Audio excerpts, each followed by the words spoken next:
Bismillahirrahmanirrahim. Assalamu alaikum student. Today I am going to solve exercise 3B, question 6 and 7 of Oxford Mathematics T2, 8th edition. Before starting this question, I request you please subscribe my channel and press the bell icon button. Let's start question number 6. Sarah opened her money box to find 50 $5 notes and $2 notes. If total value of all notes is more than $132, find the minimum number of $5 notes she has.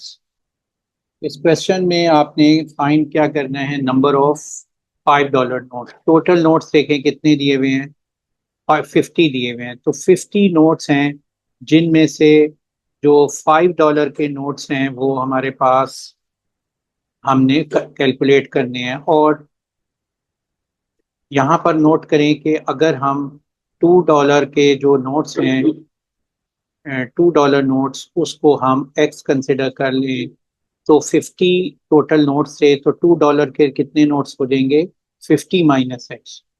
देखिए अगर 50 notes हैं, suppose 30 note हमारे पास $5 के हैं, तो remaining कितने बचते हैं, 50 माइनस 30, 20 नोट्स, तो वो $2 के होंगे। तो इसी वे से अगर हम एक्स नंबर ऑफ नोट्स रखें $5 के, तो हमारे पास जो $2 के नोट्स बनेंगे वो 50 माइनस एक्स होंगे। अब आपने इसकी वैल्यू यहाँ पर दी हुई है, टोटल नोट्स की वैल्यू है 132। तो आपको पता है एक नोट की कितनी वैल्यू है, $5, तो एक्स नोट की कितनी होगी, 5x। और इसी तरह एक नोट की अगर वैल्यू $2 है, माइनस एक्स नोट्स की कितनी वैल्यू होगी, 2 मल्टीप्लाई 50 माइनस एक्स। तो ये हमारे पास वैल्यू आ गई है। इन दोनों वैल्यूज को टोटल कर लेंगे, वो सम आ जाएगा। वो वैल्यू क्या होगी, इज मोर देन 132। यानी ये जो वैल्यू है 5x plus 2 into 50 minus x, ये है इज मोर देन 132, तो ग्रेटर देन 132 हम करेंगे और इसको सिंप्लीफाई कर लेंगे। अब यहाँ पर हम ये वैल्यूज लिख लेंगे कि टोटल नंबर ऑफ नोट्स हमारे पास गिवन है 50, और सपोज कर लेंगे नंबर ऑफ $5 नोट्स एक्स, तो नंबर ऑफ $2 नोट्स कितने बच जाएंगे, टोटल अगर 50 हैं, एक्स उनमें $5 के हैं, तो बाकी 50 माइनस एक्स वैल्यू आ जाएगी। अब आपने टोटल वैल्यू ऑफ नोट्स निकालनी है, आपने अब टोटल वैल्यू लेनी है। तो आपको मालूम है अगर एक नोट $5 का हो तो उसकी वैल्यू कितनी बनेगी, $5। और टोटल नोट्स यहाँ कितने हैं, $5 के, एक्स। तो एक्स नंबर ऑफ नोट्स के वैल्यू आप कैलकुलेट अगर आप करें $5 नोट्स की, तो वो बन जाएगी 5 मल्टीप्लाई एक्स। इसी तरह value of one number of $2 notes, $2 बनती है, तो यहाँ पर टोटल नंबर ऑफ नोट्स $2 के कितने हैं, 50 माइनस एक्स। तो 50 minus x number of $2 notes हैं, तो वो इसको 2 को मल्टीप्लाई कर देंगे 50 माइनस एक्स के, तो हमारे पास जो टोटल वैल्यू बनेगी, इन दोनों को ऐड कर लेंगे और ये वैल्यू आ जाएगी हमारे पास 5x plus 2 into 50 minus x. अब आप देखें कि ये वैल्यू क्या आ जाएगी, 5x plus 2 time 50 100, 100 minus 2x, ये वैल्यू आ जाएगी 3x प्लस 100। अब देखिए इनइक्वालिटी कंडीशन दी हुई है, the value of all note is more than 132। तो यही कंडीशन हम यहाँ पर से पे अप्लाई करके हम इनइक्वालिटी फॉर्म कर लेंगे।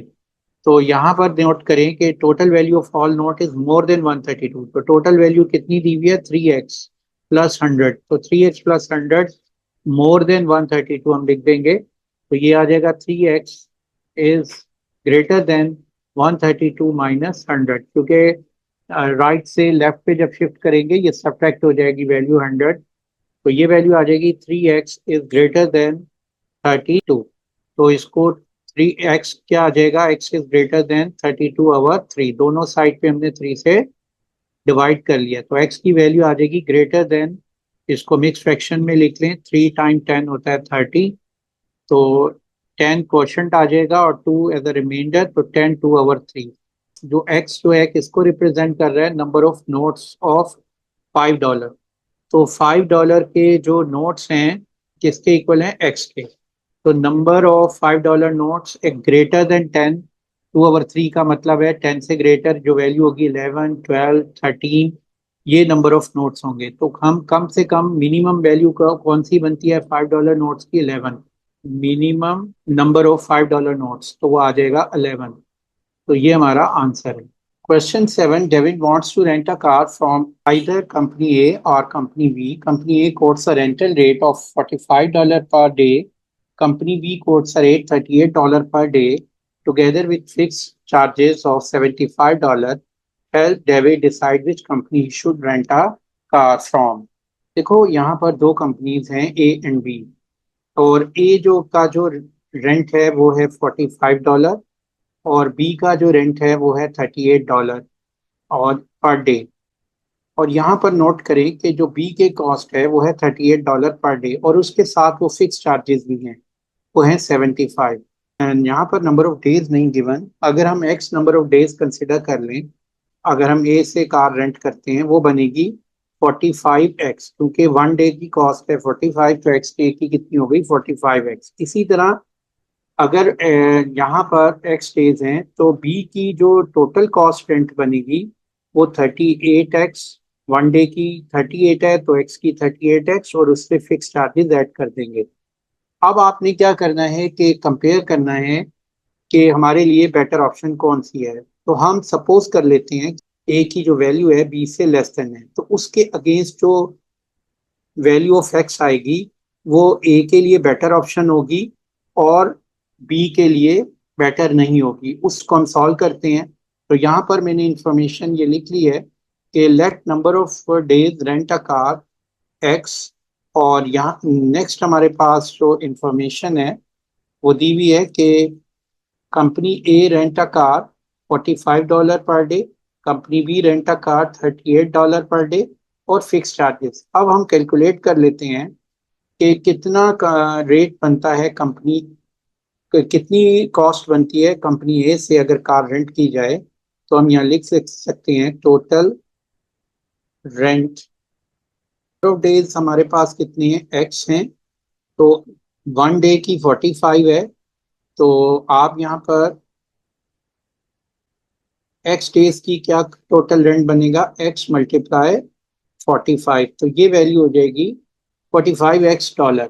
अब यहाँ पर देखो कंपनी बी जो है इसका रेंट हमने कैलकुलेट करना है। तो कंपनी बी का रेंटल रेट है $38 पर डे। तो टोटल रेंट आप कैलकुलेट करेंगे एक्स डेज का, तो टोटल रेंट एक्स डेज में क्या बनेगा, वन डे का 38 है तो एक्स डेज का $38 प्लस $75। देखिए 75 को भी आपने ऐड करना है क्योंकि फिक्स चार्जेस हैं। तो अब आपके पास दो वैल्यूज आ गई हैं। अब आप कंसिडर कर लें कि जो कंपनी ए है उसकी वैल्यू लेस देन है कंपनी बी से।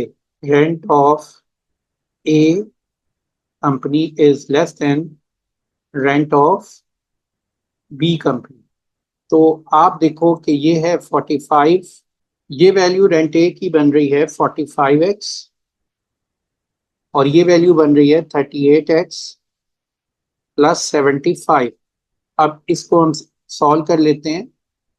तो यहाँ हमने लेस देन लिख दिया है, तो 45x minus 38x is less than 75, और ये वैल्यू आ जाएगी 45 माइनस 38 होता है 7x लेस देन 75, और हमारे पास ऑप्शन आ जाएगी x की वैल्यू आ जाएगी x is less than 75 over 7। x 7 को हमने लेफ्ट से राइट पे शिफ्ट किया है तो दोनों साइड पे 7 से डिवाइड कर दिया है। अब 75 को 7 से डिवाइड करें, 7 टाइम 10 इज 70, 5 इज रिमाइंडर, तो ये x की वैल्यू हमारे पास आ गई है 10 5/7। एक्स क्या है, नंबर ऑफ डेज है। नंबर ऑफ डेज इंटीजर में वैल्यू होती है, इसलिए हमारे पास जो एक्स की वैल्यू है वो लेस देन इक्वल टू 10 हम लिख लेते हैं।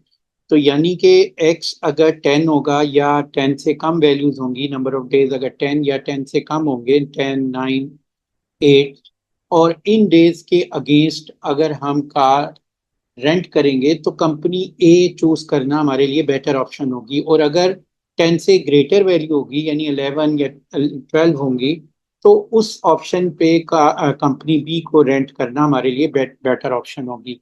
और यहाँ हम लिख लेते हैं कि company A Davy choose company A if number of days 10 are less than 10, if Davy choose company B if number of days more than 10। हम इसकी वैल्यू को चेक भी कर सकते हैं कि हमारे पास कंपनी ए जब से हम रेंट करते थे तो हमें क्या पे करना पड़ता था, 45x।